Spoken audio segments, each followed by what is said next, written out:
What does Denton need to do to attract more business in town to meaningfully employ our citizens? We obviously have two large universities that are feeding in potential Dentonites that oftentimes have to choose to live elsewhere in order to find a good job. Do you have any plans on economic development or somehow attracting businesses that would help out our economy?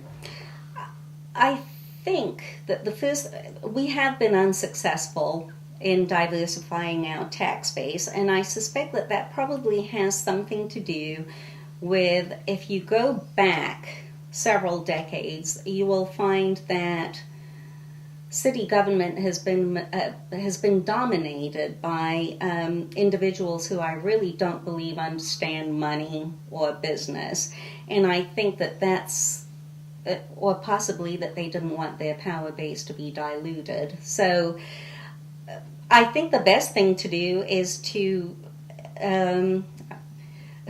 change some of the policies. I mean, because it is difficult to start business in Denton, particularly as it pertains to our impact fees. I don't know if you're aware of that or not, but if you build in the city of Denton, it costs a lot more than, let's say, San Angelo or other places, the impact fees, and the way we dictate that infrastructure be put in place by developers and or businesses. So we'd have to have a good look at our policy. Gotcha. In order to do some more attracting. Right. At the forum last night as well, you seemed critical of the current state of code enforcement and felt like at times it could be a burden to the citizens. I believe that was your position. Is that right? At the same time, this is a college town, and homeowners have to deal with the reality of rental properties, in many cases right beside their family homes. And some landlords are great and do a good job of keeping up their properties. Some are not so great. When it comes to issues of code enforcement or even property rights for those landlords, how do you balance the desires of homeowners to want to create a nice neighborhood to live in with the rights of landlords who also want to maintain a business of rental properties? Well, I think that what happens is that neighborhoods have a life. What happens is when it's new, it's absolutely fantastic. And then as it gets older, it deteriorates. And then all of a sudden, when things look a little bit better, they will be taken over again, and there is a redevelopment or a renovation or a rehabilitation. It's a cyclical thing. I do believe that a part of the problem with the rental properties has to do with the landlords and managers not doing their due diligence. And by that I mean before you take on a tenant and put them in a property, most reputable managers will do a background check as it pertains to criminal records. They do rental history checks. And then they also do a credit check. If those three do not look good, the person who works with us will not rent, because inquiring minds want to know why you were a bad tenant 3 years ago.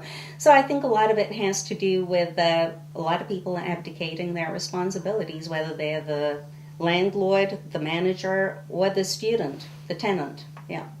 Okay. There are 5 candidates vying for this seat, so it's a large pool. What thoughts do you have concerning your opponents? And particularly, maybe as a way of introing your answer to this question, what is your reaction to the Denton Firefighters Association endorsing of James King after last night's forum? Well, I don't think it was a surprise. I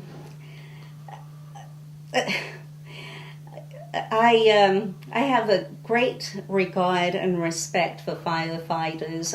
They do a job that I would not want to do, but it was not a surprise. It was very, very obvious, as it was last year. But this is an exercise that we go through to make sure that the press understands that we're willing to participate even though we know what the outcome is going to be. So it's just one of those things where it is a part of the system, and I suppose they need to do what they have to do. Any thoughts on any of the other candidates in your race? Well, just so that you'll know, I have known Phil Craigle since he was a tiny young man. He and his brother Michael, I absolutely adore them. He's a good man, and his parents, Don and Lane. I think he's got a good future in municipal politics. I'm looking forward to keeping up with him.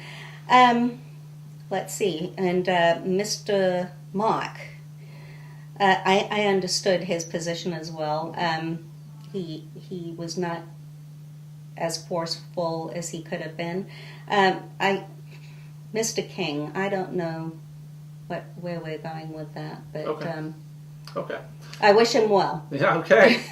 Well, in last year's Place 3 election, I believe you came out with 34% of the vote, which is 32. 32, which that was also a five-way race, if I'm correct. So earning that much of the vote is pretty good with that spread of candidates. But now you're at an at-large position race. What are the challenges now from moving from focusing on a single district to focusing on all the districts within town as a candidate? I think the biggest problem that I have personally is the time. The time and the inability to connect at a very personal level with everyone I would want to. So I'm depending a little bit on mailing and hoping to get the word spread by word of mouth. But more than anything, I think it's important for the public to know what the real issues are. So, it's not a matter of winning. It's a matter of letting other voices be heard as well, because as I said, Denton is not monolithic. There were some fireworks at the fire station last night with Eli Gemini and his abrupt leaving of the forum. Any comments on that situation? It was unfortunate, and I think it would have been best if everyone had stuck with the issues, but emotions run high. I think that a lot of people have become emotional because of their inability to be heard, and I know that council members say that they connect and they work well with groups, but my goodness, I think if they could just come out of closed session and listen to us for a while. In fact, I hear that many of them are coming down with a collective case of vitamin D deficiency because of a lack of sunshine. Sure. But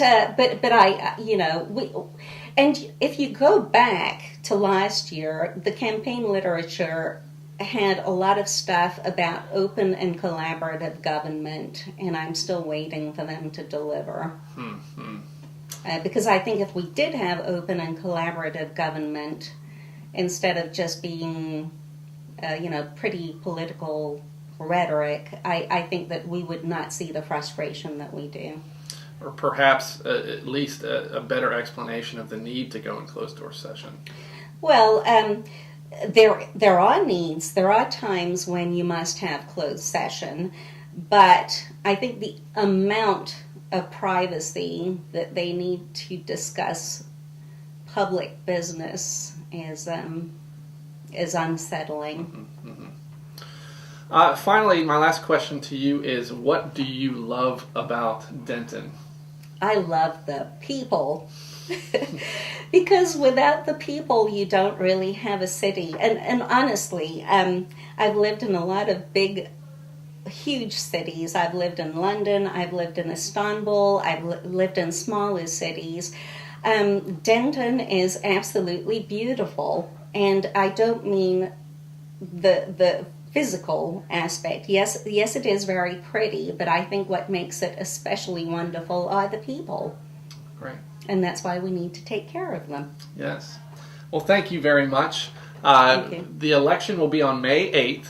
The deadline for you to register to vote in Denton is April 8th, which which we have more information on that on our website. So please check that out. And thank you so much for your time. Thank you. Party to reminisce with my old friend.